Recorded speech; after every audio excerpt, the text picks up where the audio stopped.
Sean, did you do literature in school? Technically, I did. As I mentioned off air, it was with English language, so I feel I didn't really get a chance to appreciate it as well as maybe I should have. It was one of those things where I was taking a test, I was passing the tests, I didn't really know what I was doing. Oh.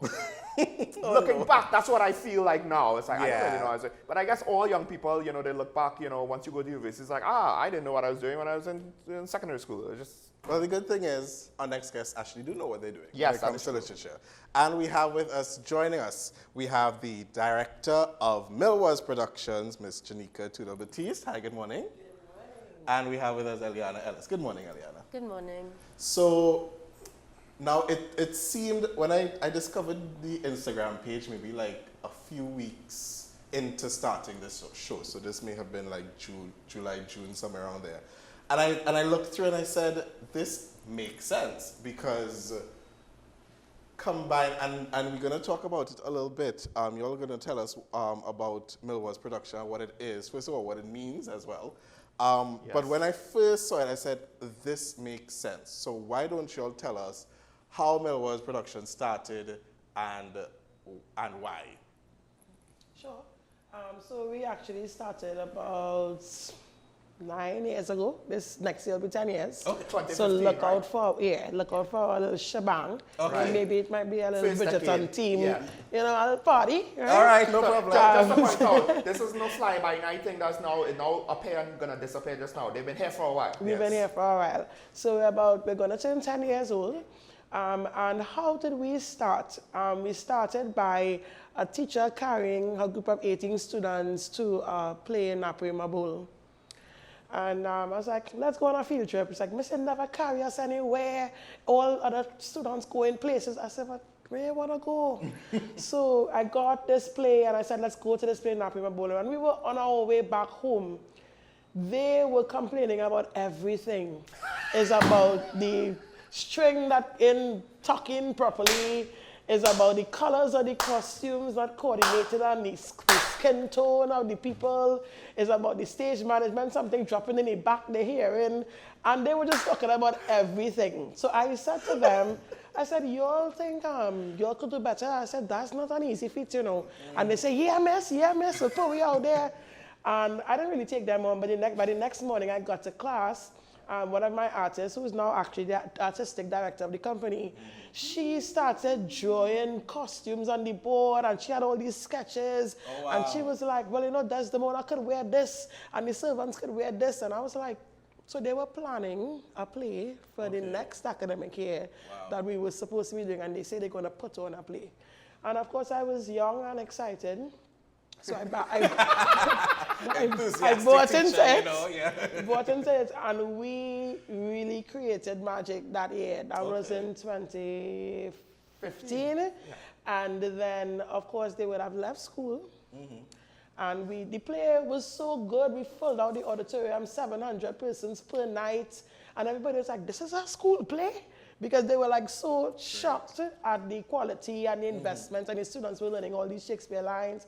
And then, of course, when they left school, they went separate ways. And people called and they was like, miss, we can't just let this die. We had to do something. So I said, well, we can't put a name now. And that's how all of this name and getting it registered and all these things just started happening. And to date, those very same persons who would have started the company, started with the play in 2015, has stayed with us. They are directors in the company, and they're just going with the vision and running with it. Wow. So that's why we're here, really. Okay. So the name of the production company is called Milwaz Productions. Milwaz Productions. What does it mean? It means it's Milango Wazi in Swahili. Okay. And we just put Milwaz because nobody wants to say Milango Wazi. We're from Milango Wazi. Right. So we said Milwaz, and it means open doors. Okay. And of course, it's open doors of expression. It's also connected to the scripture verse in Revelation 3 that speaks about when God opens a door, no man can close it. Yes, so of course we also have that spiritual backing as well. And in the context that we want to have open doors for all to come in and all to experience the glory, is what we would say, of theater. Now, the point she made, it's interesting that a group of, how old were these students at the time when you all went on the field trip? 17, 18. It's interesting that a group of 17-year-olds were able to go to a play and point out the things that Yes, they didn't like. I was impressed because, like, granted, People like me exist out there, Sean. Yes, it does. you're not the only one now. You're not the only one. But no, like, there were certain things like, okay, yes, it's obvious when you hear commotion backstage. That's obvious to anybody. But to say color and to skin tone, to how you do the costume designs, I'm sure there were And other... what was period sensitive and not period sensitive. And Okay. Yeah, that, I mean, I think some of those things people actually would, at the very least, subconsciously think about, but to say that they were capable of having that actual affirmative opinion and were able to voice it in an eloquent manner, you know, without any sort of training in the field to know what the terms are and what things should be like. That story alone, I think, is quite impressive. But what also is impressive is it seems as though here's a program where there probably are many like it that people want to do. But here's one that started from the students who seemingly hit the ground running, like immediately on a level that you don't see. And in a way, it just goes to show the untapped potential, because that's the best chance to make it sustainable when you have buy-in at that level, you know, so quickly, as opposed to trying to get the students, come now guys, it'll be fun, let's just do it properly. And you don't want to, like, you don't always see that with young people, because we've been involved with young people and some of them get it and some of them don't, because to put that amount of work in is not simple for young people, is it? that is very true, because even some of my colleagues, they say, well, how you manage to get these, especially boys, because of course Shakespeare's plays are male dominated. Yeah. You'll run a whole play with 30-something cast members and 2 are females, sometimes 1. Wow. So then you need the males or you need females willing to play male parts. I mean, to be men on stage, Yes. that's not something that's... Correct. So it has been quite an experience. Even our same artistic director, I remember when I came to my principal and I told her about the play, she said, I have $6,000. Don't ask me for anything more, don't ask me for anything less. And my student went and she cut down coconut branch to make swords, and those swords are still alive and well today. Wow. So she's a boss. Like, even seeing that measure of creativity, it was awe-inspiring. That's the other thing, because that kind of production design will cost a lot. To say that a student who does not have experience in the field is willing to put in that work.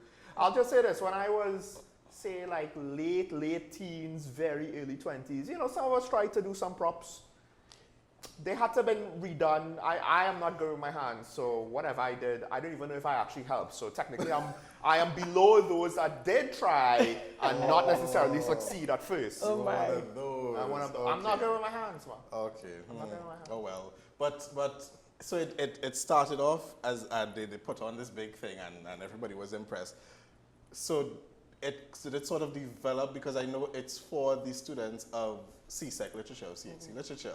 So it's basically putting the plays that you're going to be examined on a stage that they could, so that it's just not learning through the book. You can actually see it, which I started off saying, which seems very obvious, but I don't remember hearing about something like that. It was always like the theater performing arts department and the literature and English department separate. I don't even remember in Form 3 or beyond, because that's when we started literature, even trying to read out the book with different people reading different parts, just so that you have the fact that this is that character, that is that character. So it's easier to delineate what's going on. Because, I mean, I read a lot of fiction literature, and sometimes you just get lost in the mass of words, where it's like, okay, right, I need to go back. Salad. What's going on? Yeah. Because I have lost, these 2 character names are too close. And when you're dealing with ye old Merry English, you know, you're not accustomed to it, so it's even easier. I get lost in modern English.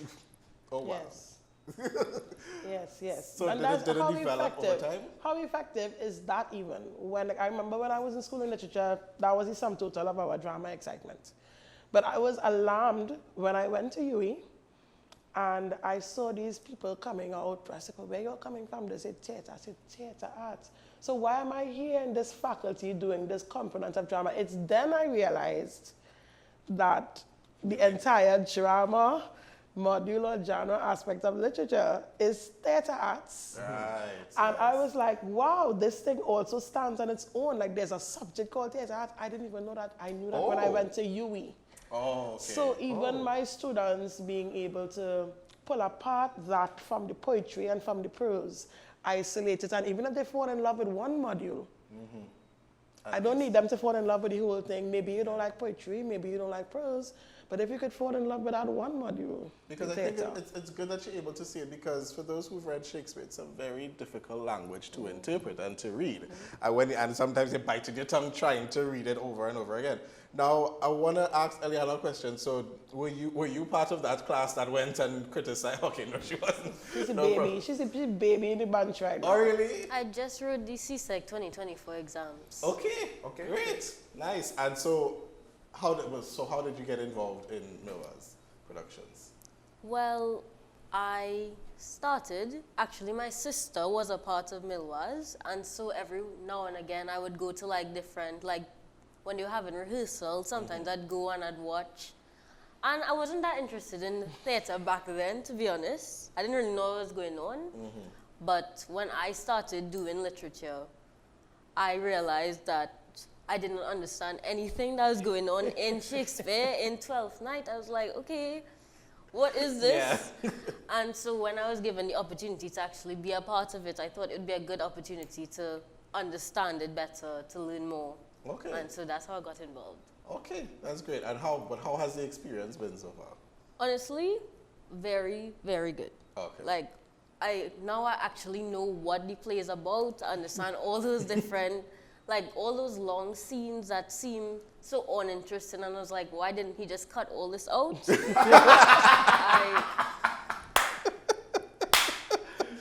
Wow, no, it's that's true. fair. Literature just has this way of being very long-winded. I struggle with that when I try to write myself. I was like, I don't want to be long-winded. It was like, yeah, but sometimes reinventing the wheel.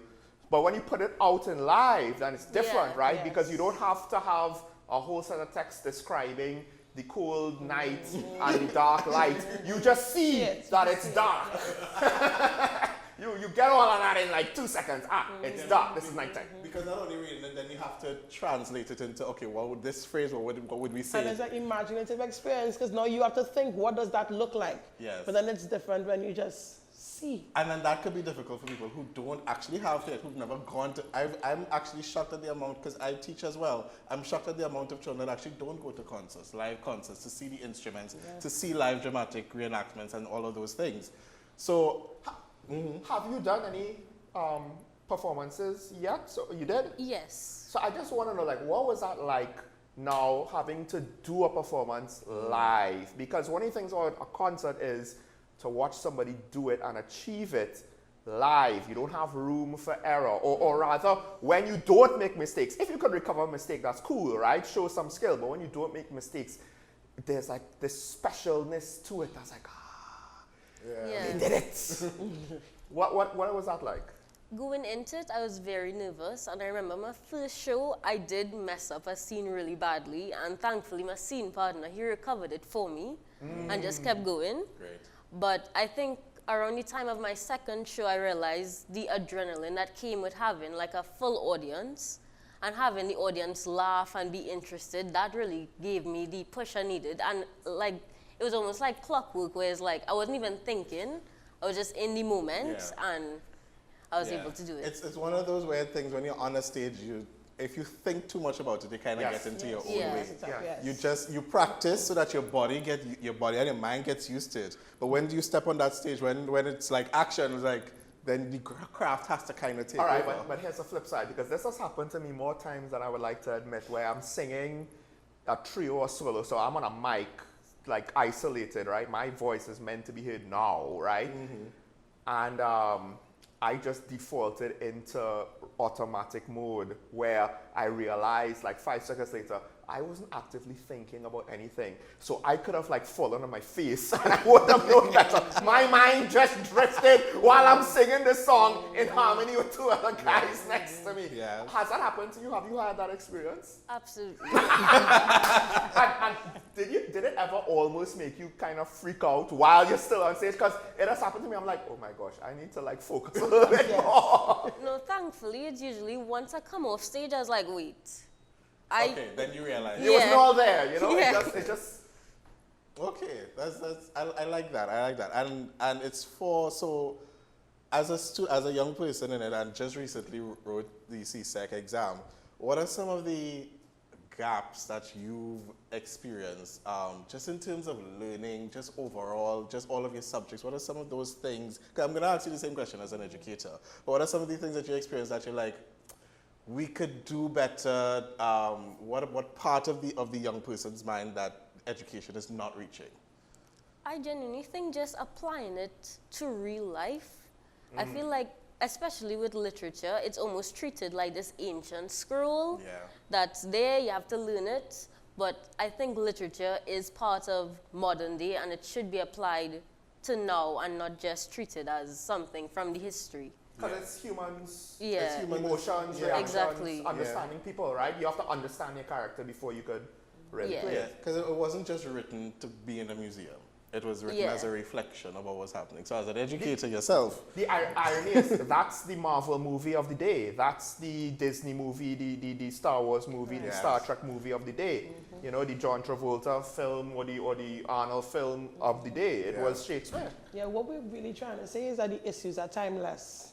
Like the Yeah. 1600-year-old Yeah. man who had people unfaithful to him, had issues with figuring out himself, wasn't sure if he in love at first sight, all these things that we experience Yeah. now, identity issues, all of these things, it's timeless. so maybe it's maybe a lot of the issues is the link between Yeah, so we connect past the and dots now. for them, yeah. Okay, that's Get them to appreciate what they experience, because of course the only thing probably isn't documented thematically per se, although we do have these futuristic texts I would have predicted, quote unquote. The only thing is not documented probably is technology, and even Yeah. then they used to talk about flying cars, and so there was still some kind of there was still imaginative technical experience. things. Well- But now we can actually say, if we right now in 2024, it's not that same issues. Now we're now living out, we're walking out some of those things, but some of the human issues, the same thing that was happening in 1600s, happening now. The Perhaps arts, it's the it's arts. good to have them without the new technology because it could bring us back to the core issues that exist with or without the technology. But just something I'm curious. So the production company, so it's to help students understand the plays. Is it that the primary function is through the people who are putting the plays on, or with the audience? Because this is not limited to a school with No. regards to the cast and the crew. No. So what we have done in the past is we have attempted to partner with the Ministry of Education, like be stakeholders, because of course our agenda is very educational. It is for the students. Now, why do we put on general public shows? It's because our families, friends, husbands, wives want to know what we're committing to for all these months. So they will want to see the product. And it takes months, right? Why And am it I not takes seeing my months. child until Correct. after 8? Why am I picking up Yeah. my child from this place 8 o'clock in the night? Why am I They're going driving all to this weekend. place Yes. multiple times a week? So that's why we have general public shows, but our real mission and vision is connected. It's for the students. It's bringing that play that you were studying in school that you probably didn't even read. That's the honest fact, right? And Yeah, in this age, yeah, people read the spark notes, they read the charts, and they say, right, I'm ready for the exam. They didn't pay attention to the teacher whole year, they sleep in the class, and they just go online, go ChatGPT, what happened in this act scene, whatever, cool. That's my point to the essays, and they go on about their business. So we love to have the opportunity to bring the plays to life for the students, and sometimes provide it with a twist to give them a new perspective. So for example, 12th night, Malvolio, if you talk to any regular students in a classroom and say, I hate Malvolio, he's so self-absorbed, and he's so caught up in himself, and he's a Puritan, and they'll go on and on and on with the internet discussion. Right. But then when you have a director, like our director for 12th night, Ronaldo Biggs, when he makes Malvolio human, and he shows you that, You can well, relate. Malvolio loved, and he served well, and he was strict, and that will hurt anybody. Yeah. People left in love with Malvolio, and that is ironic, and it's crazy, because if they just read that in the classroom, they would never pick up that human element of Malvolio. So it gives us an opportunity to provide them with fresh perspective, yet still stay very authentic, and we go hard with costuming and things because we want it to look like the real deal. Yes, yes. We go hard with set design. We're very intentional about the language. We take in the language. You could keep your Creole flair so the students will know what you're saying. But the language, we need it. Okay. So it's very interesting. As she said, I smirked when she said it, when she said the students laugh and they enjoy it, and the audience energy and the adrenaline. Why is that? Because they read it in class. So they know what they're coming to see. So from the time a character comes until you see them saying, "Die Malvolio," or "Die Swasino," because they know and there's an expectation. So we primarily do it for them, to get them appreciating. I think that's the biggest word there. You may not get a grade 1, but you would remember that your teacher carried you to see this play on stage, and that sometimes saves students because they're writing in the exam and they remember a scene. Okay, and I think that because one of my biggest issues with how we learn today and how our children learn today, learning to answer the exam question, as as opposed to being able as opposed to being able to critically think, as opposed to having your own opinion. That's one of Sean's biggest gripes.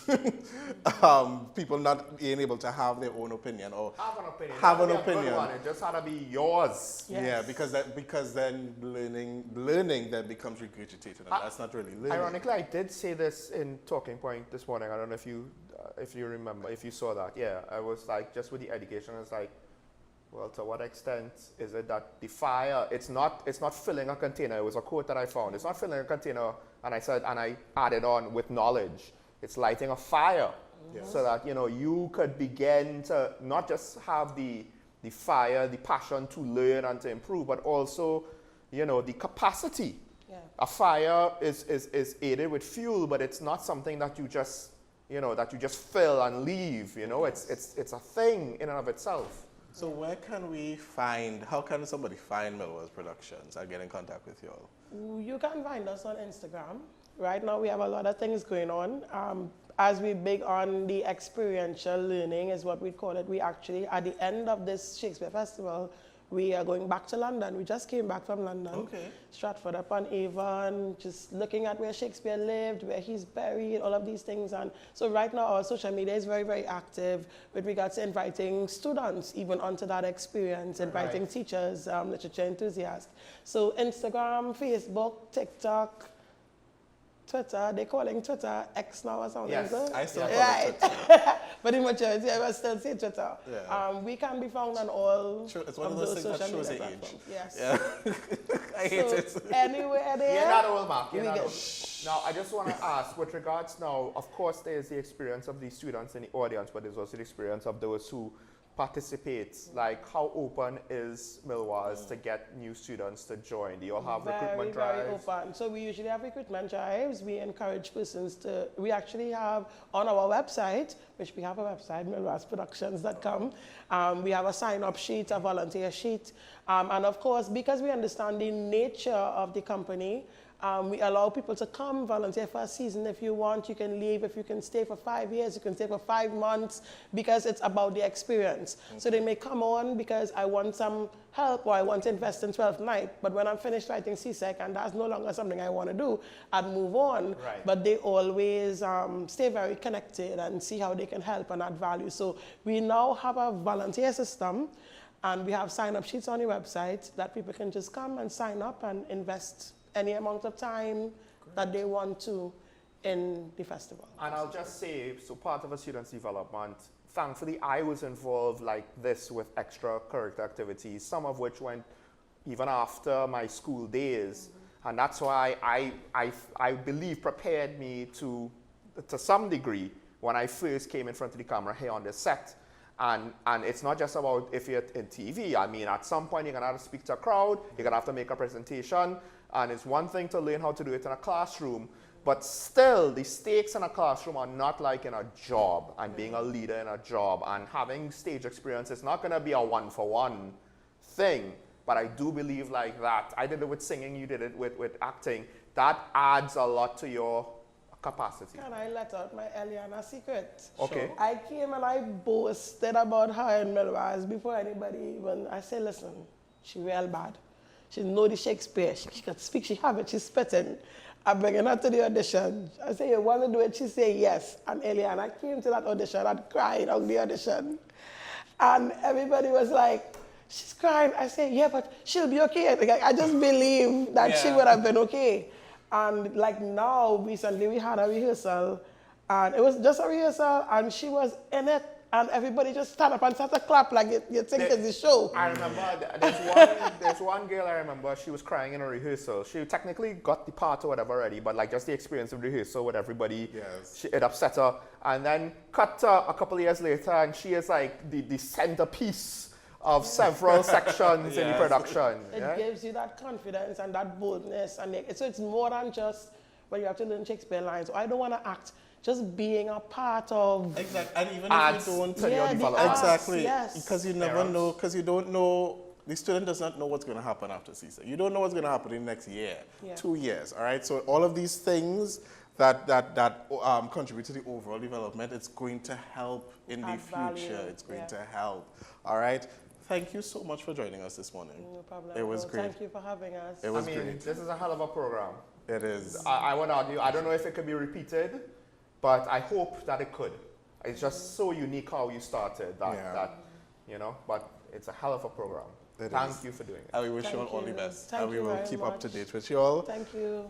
Trinidad and Tobago, we'll be right back, but you can follow Milwaz Productions on IG at Milwaz_Productions.